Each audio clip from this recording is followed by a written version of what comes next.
Hey, Women Who Wow, it's Michelle, and I am excited to be here to wish you a happy Sunday and also to walk you through the 3 A's of creating a 6-figure business in your life on your terms without compromising the things that are most important to you, right? Now, a lot of our members have already broken through that first 6-figure a year mark in their business, which is really saying something because it puts us at least in the top 5% of women entrepreneurs, which is sad, but it's true, and we're gonna just kind of own that for a little bit and get excited about being in the top 5% of women entrepreneurs. But I wanted to give you sort of a roadmap, right? And there's 3 things that you absolutely need to incorporate into your brand and into the way you do business if you are going to break through 6 figures and of course keep going in your business. So the first thing that you need, the first A of our AAA little process here, is authenticity. The truth is there's a lot of people out there playing the Me Too game, and not in the hashtag Me Too thing, but in the, oh, she's doing it, I'll do it too. Or they're talking about this, I'll do it too, right? There's a lot of people out there playing the game of, well, let me see, she seems to be succeeding, so I'm going to do what she does. And they go into this existence that kind of takes them away from what's truly authentic to them. And that's something that will always hold you back in business because it takes too much effort to not be truly authentic to who you are. I know it feels like it takes effort to be ruthlessly authentic in the beginning, but after a while you'll see all of the energy that you spent dialing yourself down and holding yourself back, right? And so pure authenticity is absolutely required for 6-figure and beyond success. Now, the one way that authenticity works for you is that people are drawn to it almost magnetically. They don't have to agree with you to be drawn to your authenticity, right? In fact, if you want to really repel people, be gutless, right? Be completely gutless. Don't ever make a stand for anything, right? Be afraid to have your own positions known. Be afraid to go out there and stand on, whatever your freak flag is, like be afraid to let it fly. And so authenticity is really key. It's the cornerstone. And it's not so much, it is, I guess, a mindset and an energy, but it also is a competitive advantage, right? Because nobody can beat me at being me. It just can't happen, right? And so they can copy, they can rip off, they can use the same words I'm using, they can take my signature keynotes and call them their own, like whatever, right? But they can't beat me at being me.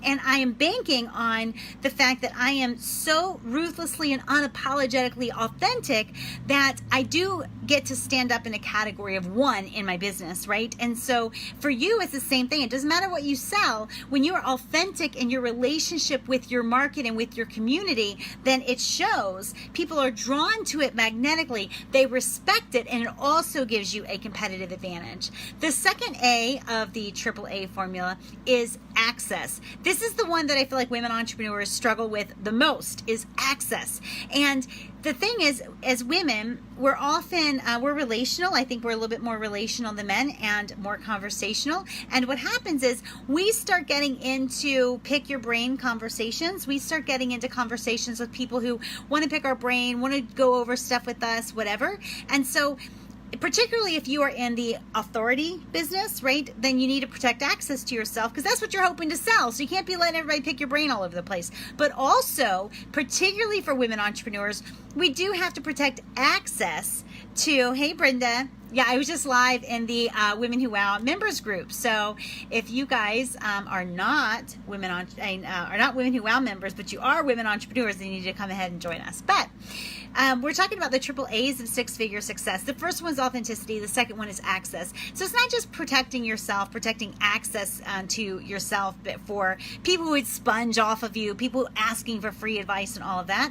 But it also is being deliberate about access to you during work hours. I will never forget the time that I made this change in my business. I have long been, I did have an office for a while, out of my house for a few years. And but I still largely worked from home, and I found that I really had to limit access to me. I couldn't pick up the phone every time it rang, right? I couldn't go to the pharmacy every time my granddad forgot something. I couldn't say yes every time someone needed me to pick up their kid or whatever. And what I would realize, I built in this little cushion to protect access to me. And the cushion was, let me check my calendar and I'll get back to you, right? Because I needed to build in a little bit of a cushion so that I could come back with either a yes or a powerful no, right?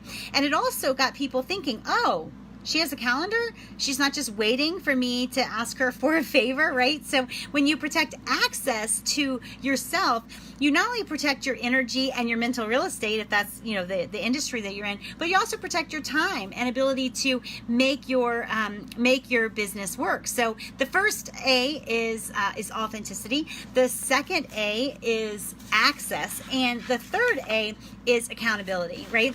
A lot of women business owners work alone. And I can tell you that being in business for yourself is kind of a flimsy industry, right?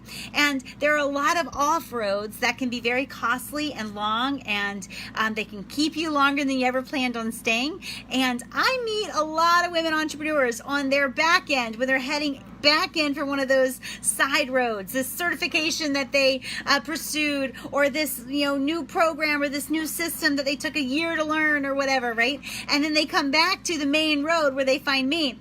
And I meet a lot of people who are coming back from that. And what happened was, they went off to get a new certification or a degree even, or some system or whatever, and there was no accountability to them actually growing their business. Because the truth is, getting a new certification does not immediately or logically grow your business, right? I have this one lady who will be with me in New York City, but she had invested in lots of business coaches before me. And do you know how many of them asked her how much she was selling? Zero. There were business coaches that were being paid to help her grow her business, and the question never came up whether or not she was selling or how much she was selling, right? Because it is it's a seductive road to go down, where you're getting fancy and you're getting prepared and you're going to get all these things in place and all your I's are going to be dotted and all your T's are going to be crossed. I'm fortunate, because that does not appeal to me like whatsoever, right? I'm fortunate. I'm never going to go down that road, because that sounds like I'd rather gouge both my eyes out with a spoon. But a lot of people feel like that's the road they need to go down, because they need to justify their worth in the community. They need to feel professional enough. They need to feel good enough. And I already feel that way. And so I avoided those long and costly roads. But all of us need accountability to our best potential. Right? We need that accountability so that the only person who's holding us accountable isn't like the bills coming in the mail, right? By the time the bill comes in the mail, it can be a little too late. You need to be held accountable before that bill comes in the mail, right? And a lot of women entrepreneurs, their only real accountability is from their husband when they say, I want to spend on this again to grow my business. And the husband's like, we've already spent so much, right? I don't want to go down that road again. It's a losing road. And then the woman feels a lot of times unworthy, or like they failed and all this stuff. And I never went through this, because I'm married to a public school teacher, so I never had to ask. I never could ask for money in that regard. But there's an accountability factor that's missing in a lot of women entrepreneurs' business, and that's part of the reason that I began Women Who Wow for the seriously driven women entrepreneur, so we could have a place where we can begin, belong, and become, but also so we can hold each other accountable to our best potential. So I hope this helps you guys. Authenticity, access, and accountability. Those are the 3 A's of six-figure and beyond success. If you are not a Women Who Wow member, but you are a seriously driven woman entrepreneur, you got to join us at Women Who Wow. You can message me for more details, m.me/Women Who Wow. Bye.